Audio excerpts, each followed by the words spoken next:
Howdy folks, Todd here with Great Escape Farms. I am here with Peter of Heppy.org, and he is showing me around his lovely, beautiful exhibition garden in the future. See what happens. Sorry for the lockup there. I was getting bit by a mosquito. About time. There are a few of those around here. No, I think they're starting to chase you. I shoot them away. Drink enough coffee and that'll happen. Yeah. So I'm going to real quick pan around, just show right here in this spot, there's all kinds of edibles. So we have a fuzzy kiwi plant right here with some beautiful, beautiful fuzzy kiwis on it. Here we have some pawpaw trees. Step over this way and we have some persimmons, and his entire establishment here is just loaded with fruit trees and vines and bushes and shrubs, and we're going to go through and take a look around. And in just a minute I'm going to get my ugly mug off the camera and let Peter explain what everything is about here and what he's doing. I wanted to backstop what I see in the community is people planting a lot of like a regular nursery plants. And as I learned more about pawpaw, goomyberry, the beautyberry, and a few other plants, it really sparked my interest in growing only edible plants, edible trees, shrubs, ground cover, whatever it is. If it's good for human health, I wanted to grow it. So we have a list. The goal is 450 different edible plants. Again, if it's got medicinal qualities, I call it edible. So this is sort of the top of the lower garden, and it stretches from here all the way down to a main road with an anchor tree every 15 feet. We started doing guava plants, Tasmanian pepper plant, Chinese peppercorn plants, and I can't think, the Franklinia tea tree. How could I forget the Franklinia tea tree? Now I've got her final spot. She's still in a pot. She's being buried a little bit by the shade tree in the back, but this is now extinct in the wild. It's only grown in exhibition gardens and wherever this plant has sort of survived. By the way, there was a doctor up in West Virginia that did a deep dive on the qualities of the leaves, and his argument is that the leaves of the Franklinia tea tree is a lot like the green tea plant. And that was another plant that I learned grew fantastic out here in Zone 7, the green tea plant, the plant that makes green tea, black tea, and oolong tea, I think is the other one, depending on how you cook the leaves. Green tea plant, Franklinia tea tree, shade tree, sassafras, terrible weeds. It's all a smash here. Beach plum grows native in beach. This is a Texas persimmon. Who's seen a Texas persimmon? It took me forever to find out there's something called a Texas persimmon. The native of mulberries, there's two native to North America. One is the Texas, and that's this girl right here. I got it from Dave's nursery down in Texas. He got me the Texas persimmon too. And the red mulberry. The two mulberries native to North America, so I started with those and also got some more exotic white and Pakistan mulberry trees. They're really cool, wonderfully tasty fruit.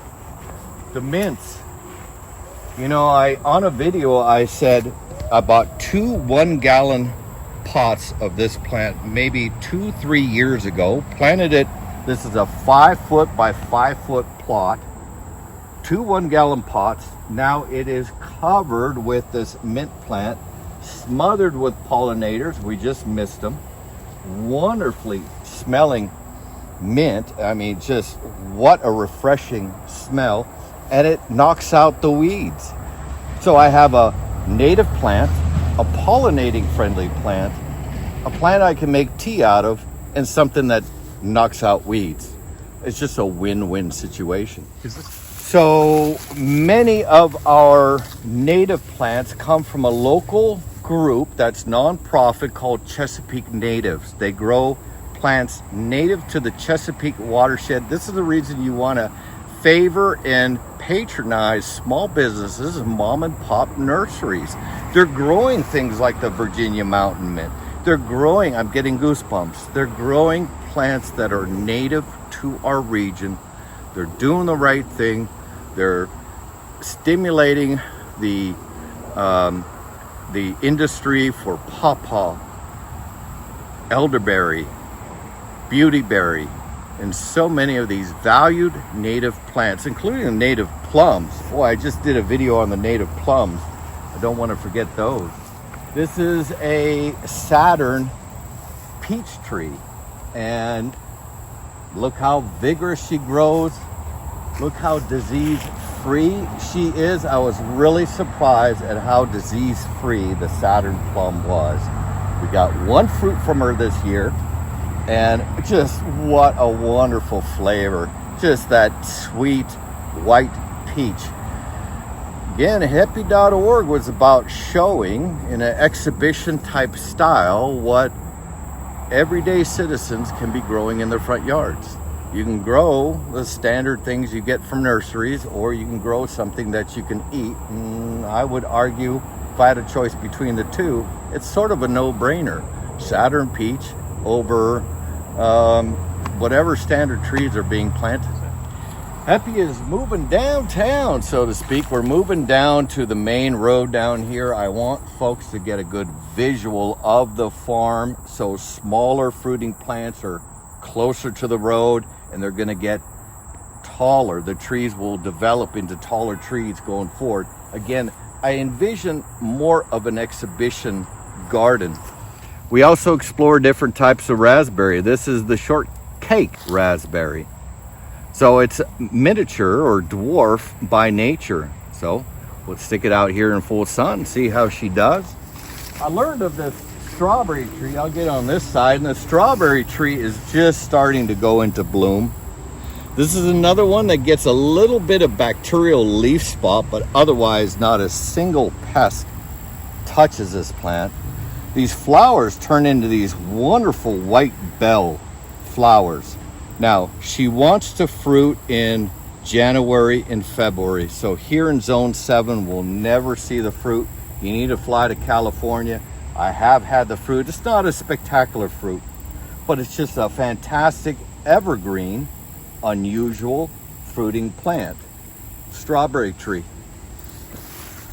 One of the other plants that really inspired me here, and I'm so inspired by the green tea plant, that even though we just put up 550 foot of deer fencing, she's still in lockdown. I don't want any deer. This is deer candy. The green tea plant is deer candy. Anywho, I could not believe just how well this plant grew. Now keep in mind, no water. She wants part shade, so make sure you have that. This is the leaves you would harvest for green tea. You can make white tea, black tea, oblong tea. We bought 3 more. They're not a fast growing plant. They don't grow fast. And I believe those the berries that you see there are seeds. Oh, sorry for cutting in front of you. And she's starting to flower.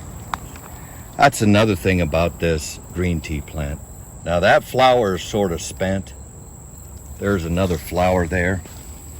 These flowers are a little spent, but she's just starting. All of this is going to be flowers. All just loaded and loaded with flowers. It has this most gorgeous white flower with a yellow center. Just a beautiful plant.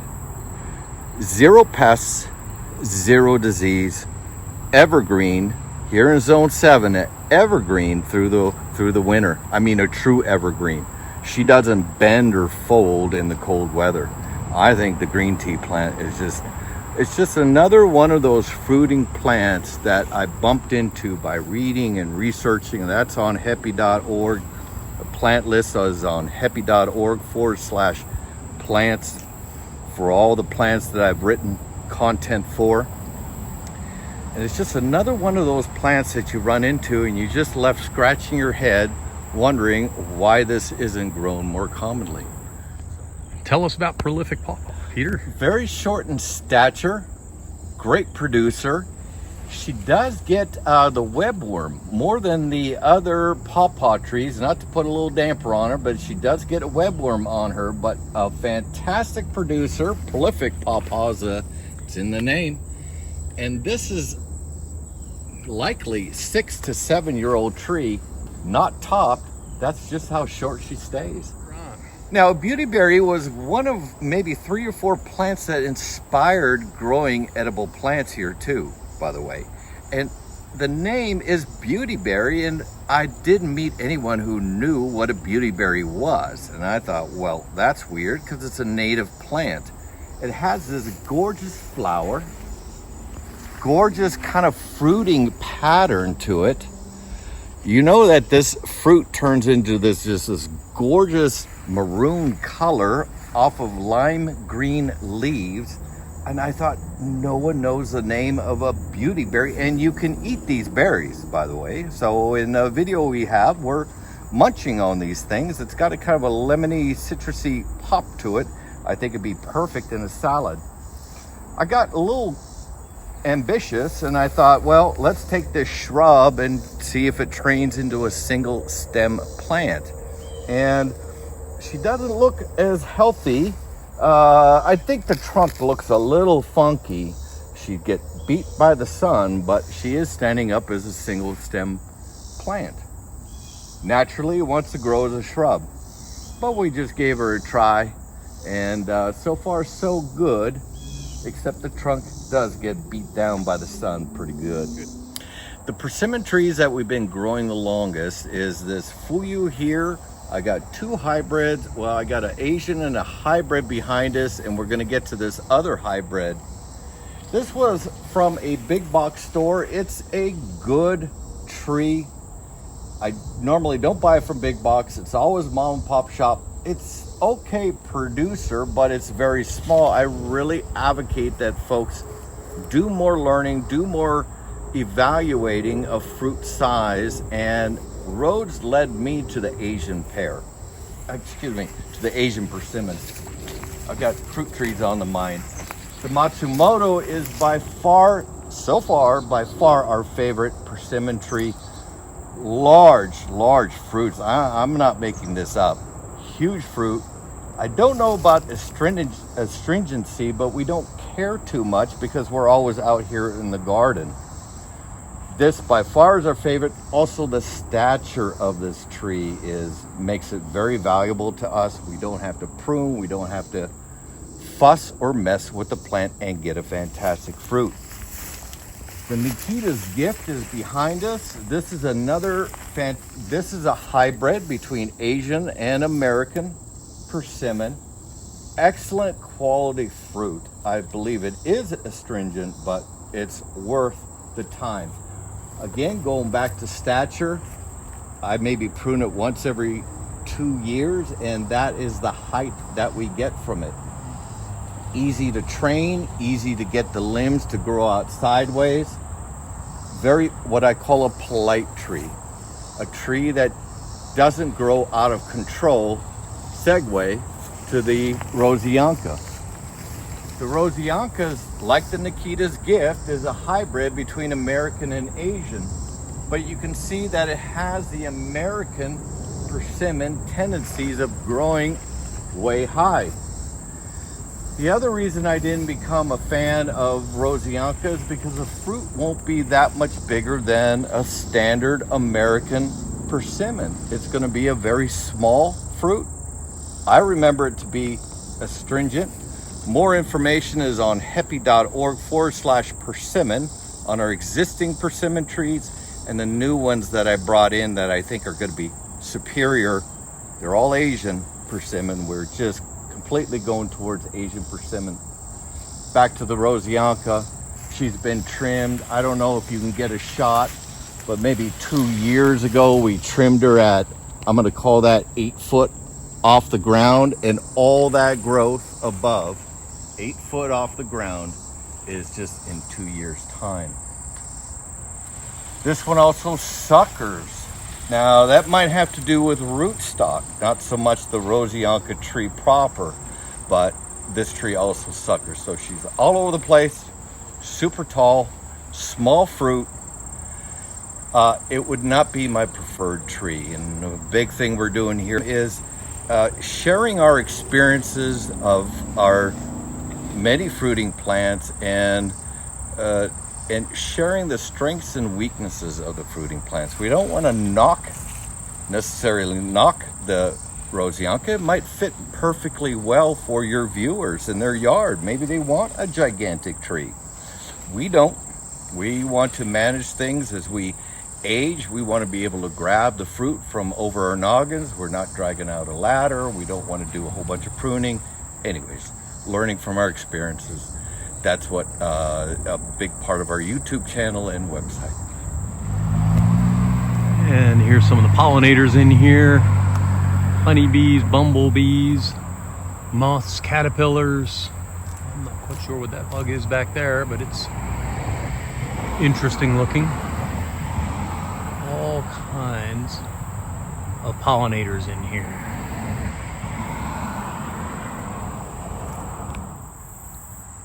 And here we have a Jerusalem artichoke with, right now, only one little flower going. But lots more flowers ready to start here, probably within the next week or so. Okay guys, we are getting ready to close up here. I do want you to consider making a donation to, and you can do that on heppy.org. And also, if you want to make a donation of time, September is going to be busy with Pawpaw season and a lot of different things going on, but Heppy is going to have some volunteer days in October. So go to heppy.org and check out the webpage there, and you can come out in this beautiful place and you can give him a hand. That could be anything from weeding to mulching or whatever is going on a particular weekend or that particular time. Gardening. Yep. So check out heppy.org and check out the web pages. Any last thoughts here, Peter?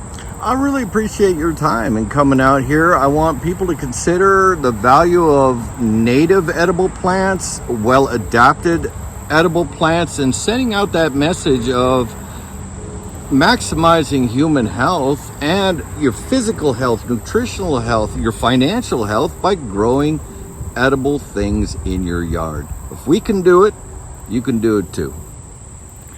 Well, Peter, thank you so much for having me out here, and thank you. I hope you get lots of volunteers and lots of donations to move this project forward. Thank you. Thank you very much, everybody, all the subscribers and watchers, and have a great day.